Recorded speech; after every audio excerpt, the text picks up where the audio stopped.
Hello everyone, this is Axel Eternum, and today we'll be breaking down my remix of Andrew Huang's Oblivion. But first,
I've been waiting for someone so bad to take me away. I've been waiting for someone or something to take me away. I've been waiting for someone or something to take me away. I've been waiting for someone or something to take me away.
waouh, c'était c'est toujours aussi bien, c'est mon avis, c'est pas vrai. So, my track revolves around two main styles. You got the style A, which is more like ambient and glitchy, and the style B, which is in total contrast with the style A because it's very punchy, aggressive, energetic. Actually, it's really like the original track Oblivion from Andrew. And all of these styles are organized into this massive thing. Yes, my set is huge and it's actually a real pain to travel around it. But I'll do my best to just try and explain it to you. So, first and foremost, you got this introduction you, which is more like a reminder of what the original song sounds like, with very with a lot of tape effects and glitchy stuff. You got this tape sound effect from Splice. This is from Splice again, and all of these are just the stems that I layered to reproduce the sound. So as you can hear, there are all this like glitchy, repeated stuff, and this is made using an amazing plugin, EFX Fragments. I used it everywhere to make all these textures, all this glitchy stuff. It is made by Arturia. Arturia makes exceptional stuff. I actually use also their hardware. Really love what they make. Go check them out. So I used here the preset data repeater. So without it, it sounds like this.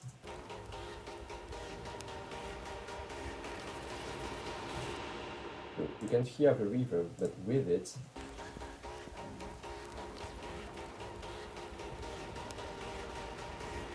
you hear all the repeated stuff. Really nice. And so to add more grit and more tape effects, I just put down tape Melofy, really great sounding tape effects from Arturia again, but I just tweaked some of the parameters, and particularly this high pass filter and where knob. So yes, so all of this glitchy stuff had transitioned into the first part of the song, the intro and the style A1, the first iteration of this style A. So in here, it's more like some kind of a first approach to the textural madness you can hear in my track. So to make all these textures and all of this ambient-like sound, I began by making a bass with chords. And to make the chords, I used stretched out audio snippets of Andrew's voice from the Vox lead stem to make this.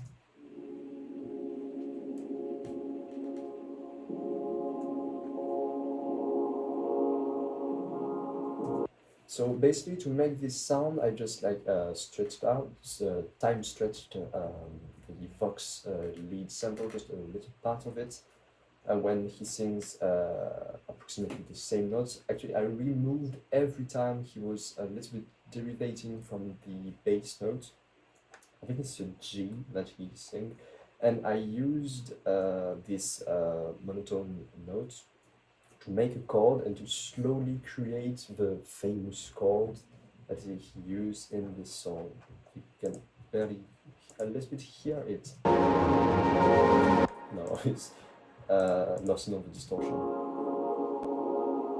You can hear a little bit. Yes, this set is CPU intensive, like it's insane. All of these, including this one, are actually processed, primarily processed with the same, using the same principle. So basically, I took the Vox lead sample, I just cut out the first time he said I've been waiting for something or someone to take me away, and then I processed this line into many audio tracks using different presets of EFX fragments, just to make all of these textures. So this sound is actually from the same batch as these. And so using these same samples processed with EFX fragments, I obtained this. But this one, I think I also processed it with Portal, automating the two macros. So you can see right here. Adding a bit of reverb, soothe, and autopan, so it's really wide. And same stuff for all of these audio effects. It's just pure ear candy. A lot of things for the impact.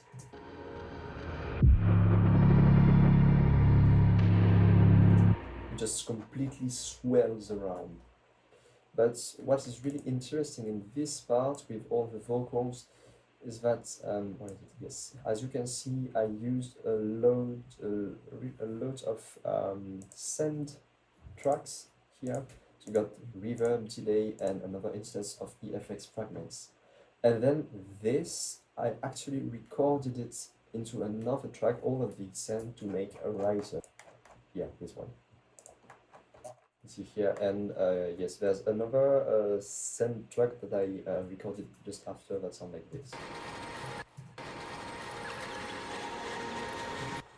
Just to make it more swell around the next part. To add more textures, I used the texture stem.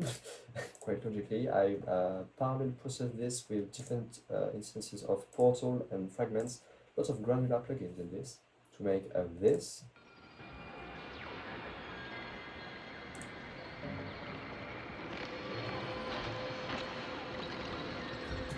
And obviously, reverb.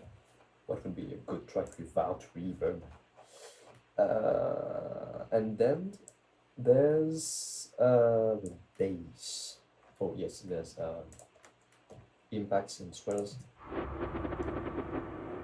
This one is done by automating a filter. So it's like this very swelly, weird, which I really like. I don't know what it's called, I just really like it. So as I said, the bass here,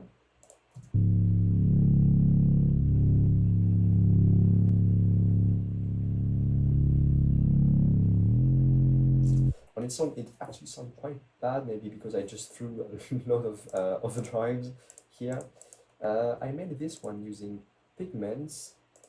So basically, I took a little clip of audio from the bass stem and just transformed it into a wavetable. So yes, fun fact: all of the basses I made for this track are using the bass stem, but I always transform them into a wavetable using pigments, because pigments is really good too. So yeah, you've got a filter, so it's more like a sub-bass, and basically the two are almost the same, just a little bit of tweaking on the auto filter. And then drums, basic drums, they are just used to keep track of the time signature and the rhythm, mainly with the kick.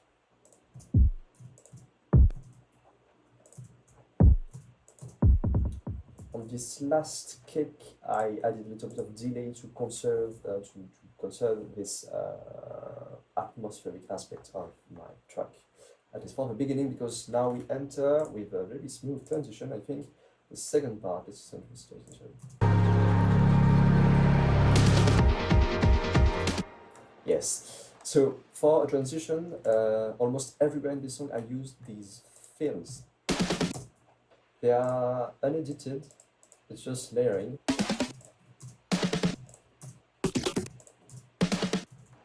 So they're either purely fills or just snippets of audio from the drums you got at the end of the song that are very messy, aggressive, and glitchy. I really like this one.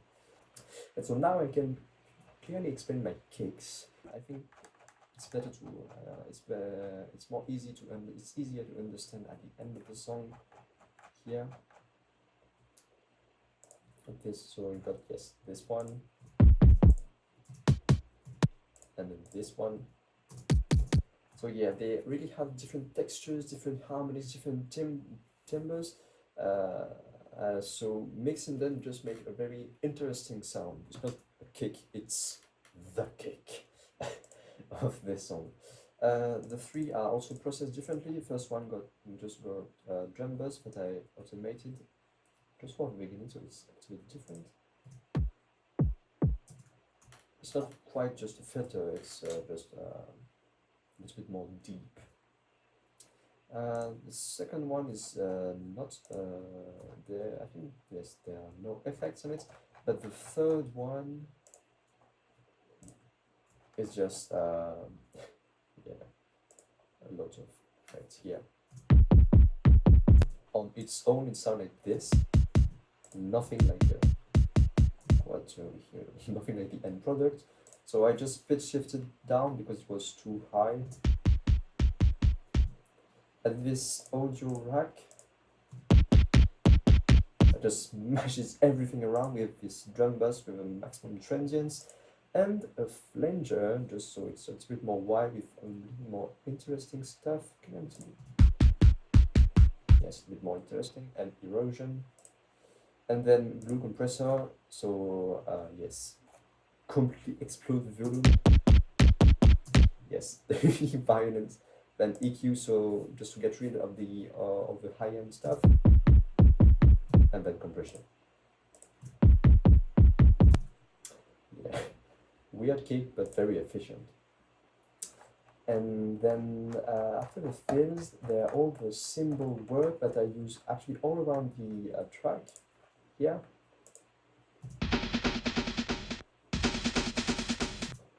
So by cutting out some snippets of audio at the end of the song with, like, as I said, the messy drums, I like to call them. I just made this cool rhythm that I layered with this shaker-like sound, aggressive shaker, and so they just help bring out the rhythm. And every time I use them, just to add more rhythm, just to fill the blank space when there's no harmony stuff.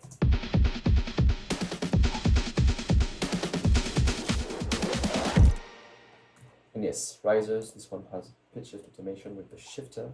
And on top of the drums, there's the piano. Where is its bass? Yeah.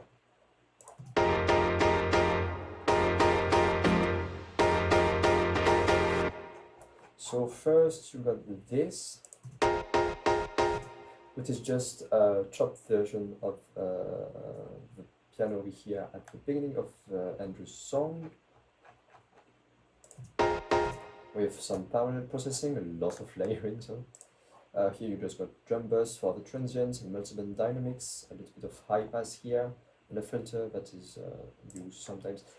This track is really huge and the set is really complex, so I don't really remember everything I made, but it is here.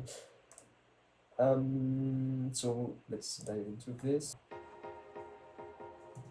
Reverb, filter, fragments for the end, but this one is just the bass stuff. Then you got this two line with double drum bus and compression. So, yeah, so this one with VCA from Arturia again. Very choppy, very precise, and yes, this line here is pitch shifted down just to make it more interesting. This one is the distortion one. Very aggressive, very dirty. Here, delay tape 201 by Arturia again, and it's a bit of distortion tube culture without the effect, with delay and with distortion. Yeah, nice. And the last one is just all the white stuff with Ozone Pro image. So together they sound like this. Yay. And I layered that with this piano, which is actually from a preset of Spitfire Audio Labs. It's the Autograph Grand. More smashy, more a little bit with just brings out more of the bass of this part. And so we got this. Sorry.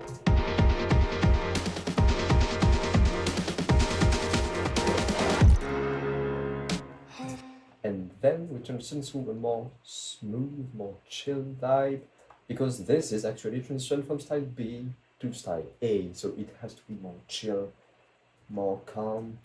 And so you got this piano now that is really softer.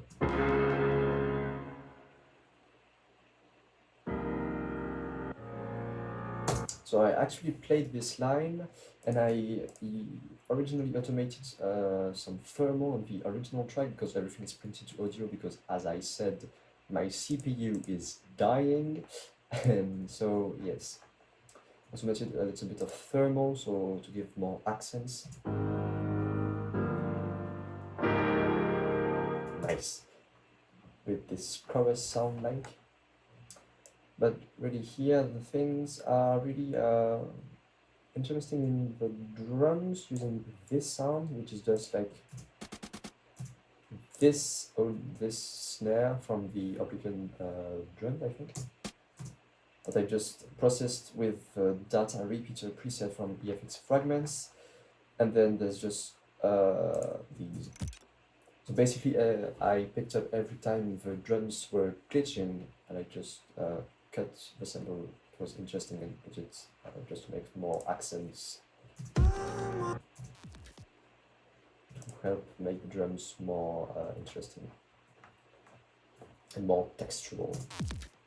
And then I added a cowbell that sounds very lame by itself. Yes. But it really helps to bring out the rhythm.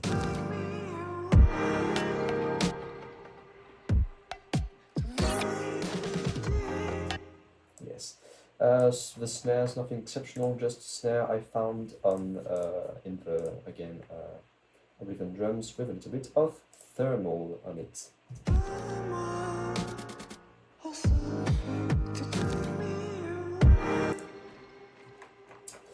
And yes, there are vocals. I sing, I try to sing, then you can hear my voice and a little bit wobbly, like here are the lines. Wow.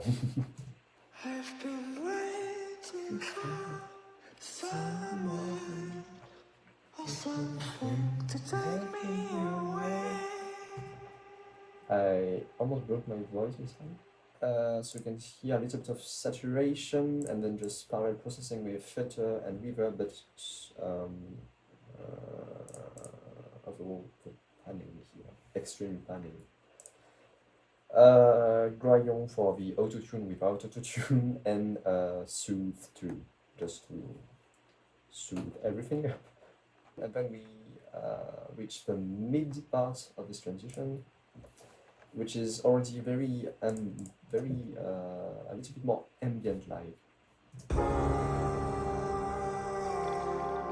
Completely lose the drums, and it's just like already very atmospheric, very swelly, vibey. So got this. And actually on this line here, just to transition more smoothly, there were an audio effect chain. Here is a little image of it in action. There were a little effect chain that just added all this textual stuff progressively using many fragment presets. Just one more harmonics. I used some samples. I just cut out some samples for the Vox R stem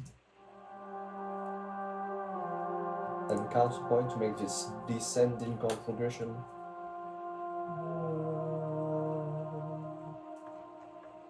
And then I reversed this first one here.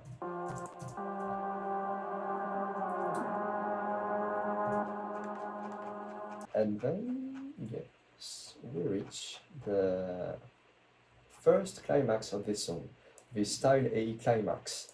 And so this is actually the part, my favorite part of all the song is this.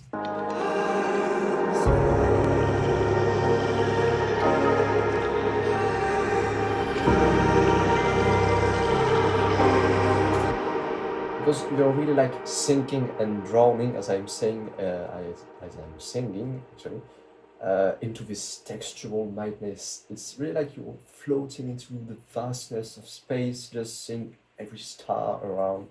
It's really like you sink yourself deep into the music. Really.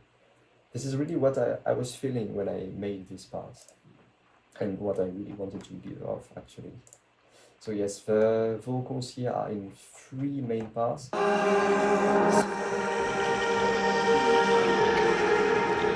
So again, a lot of send tracks that I use. No, just this one, just the EFX fragments and a little bit of the add one. But basically, these are 3 lines, more bassy line, a more bassy harmony.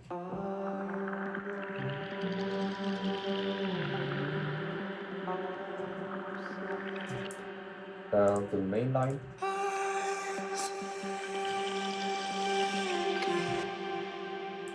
And then the higher harmonies.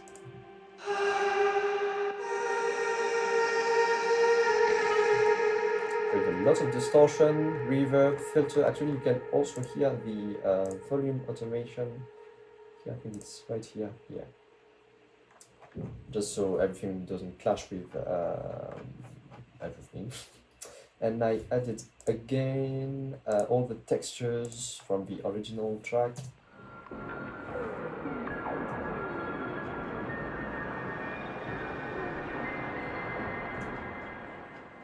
Just more textures.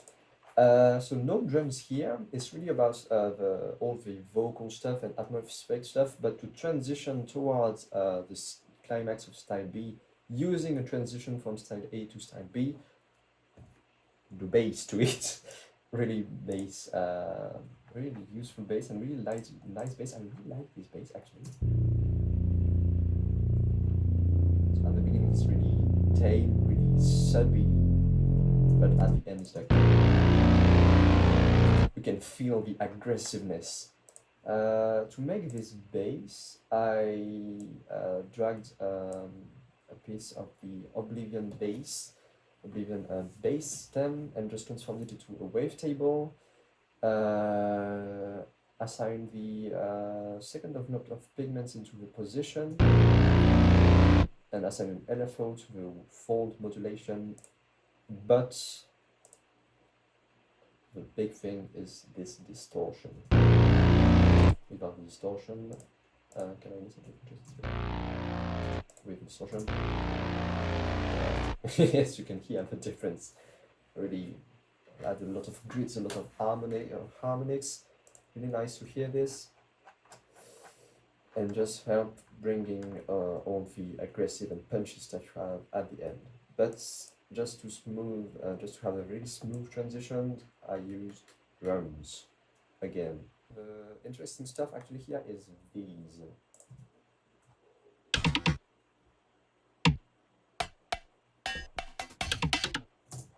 So these sounds are made using the from Andrew's track and the cowbell, processed through, again, EFX fragments, just to get this stuff here. Very metallic sound, and this one is processed using an M. Without the M, just to add more bass and more presence to everything. Swell and fills.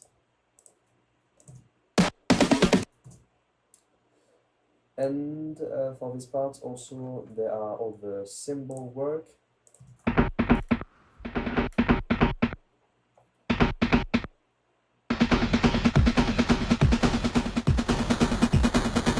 And to get a nice transition, I automated a little bit of redux, the bit crusher from Ableton. And finally, for this part, there are vocal chops. I just randomly chopped Andrew's voice from the Oblivion Vox lead stem. In context, they sound like this.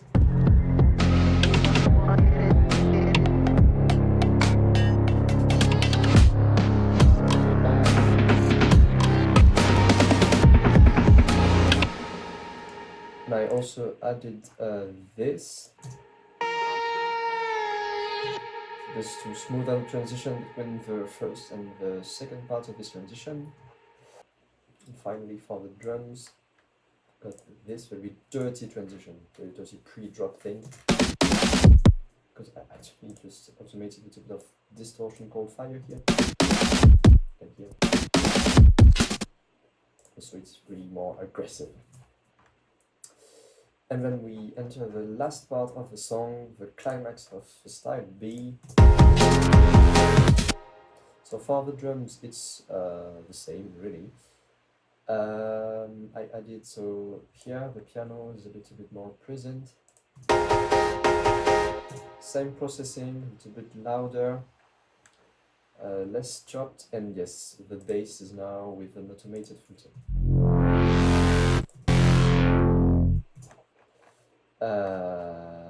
And then for the second part of the drop of this style B2, as I like to call it, there's this lead made using the Oblivion synth lead harp stem, with loads of effects actually. Let's turn them all off for this one as an example. So on its own, it sounds like this. Good, but a little bit lame. So I added an EQ, so just to load out all this high-end stuff, and mid. Portal, first portal, just so it gets a little bit wobbly, like woo, more transition like. Distortion called fire, basic. Ozone Imager 2 to make it more wide. And then a second iteration of Portal, even wider with a little bit of reverb, and then pedal, which has this drivers automated at the end.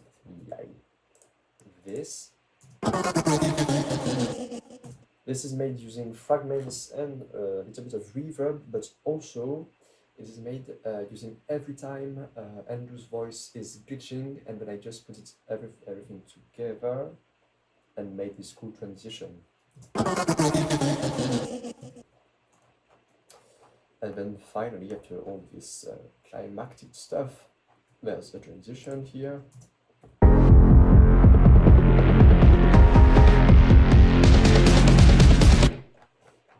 For this transition, I just added a little bit of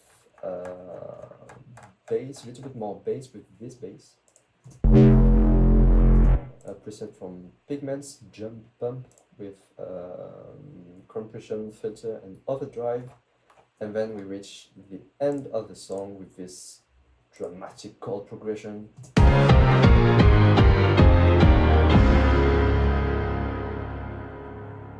Very violent, really full, really nice.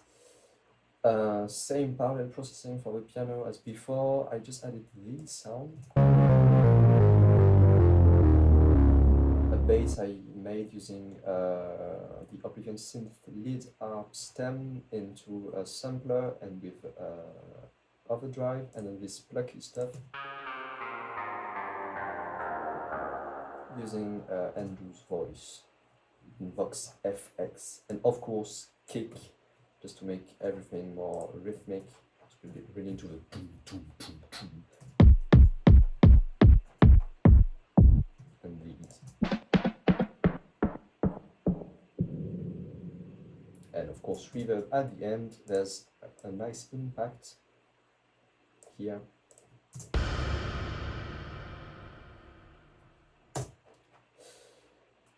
And actually that's it for this song. As you can hear, as you can see, it's really weird. It's really like, I would call it an ID dump. Like every ID I had for this song, for this project, I just dumped it all into this song, into this set, and just...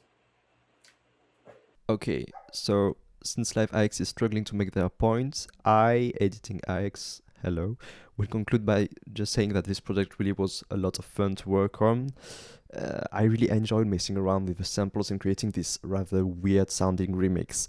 But anyway, thanks again, Andrew, for putting on this amazing contest. It really is a fantastic opportunity for me and all aspiring or visibility lacking talented music producers around the world.